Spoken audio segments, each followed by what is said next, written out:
Hey everyone. On June 4th, the second hearing of the case between ADOR and NewJeans took place. The issue? Whether the exclusive contract between them is still valid.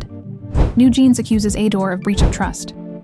Let's check what was discussed in court today. ADOR submitted written statements claiming that even after the change in management, they tried to continue working with the members by cooperating with former CEO Min Hee-jin.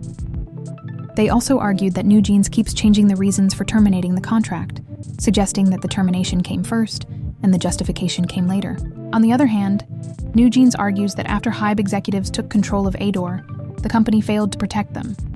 They say that after Min Hee-jin was pushed out, the management system collapsed, and ADOR ignored their requests, which they believe gave them the right to terminate the contract. The court partially accepted a request from NewJeans asking ADOR to clarify a few points. Around the time Min Hee-jin was dismissed, did they ever discuss how it might affect the members? And before the girls asked for help, did the board ever take independent steps to protect them? ADOR requested court records from another case between Min Hee-jin and Source Music. But NewJeans opposed this, saying the documents may contain evidence collected illegally, violating the Information and Communications Network Act. ADOR argued that the data came from a legitimate audit. They said the computer belonged to the company, and the person who provided the data gave consent. The judge said that even if the documents are shared, they won't automatically count as evidence.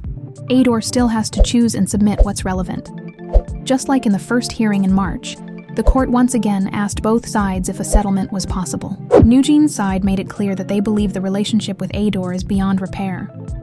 ADOR responded that they think a settlement could still happen, but only after the court gives a clear ruling. NewJeans' legal team argues that ADOR failed to fulfill key management duties, and that simply listing possible producers isn't enough. They emphasize that the contract was built on trust and shared values, and those values disappeared when Min Hee-jin was removed. To them, ADOR is no longer the same agency they signed with. ADOR have submitted a request to the court to have certain documents sent or obtained as part of the lawsuit process. Because ADOR submitted the request right before the hearing, it's no surprise the court will need more time.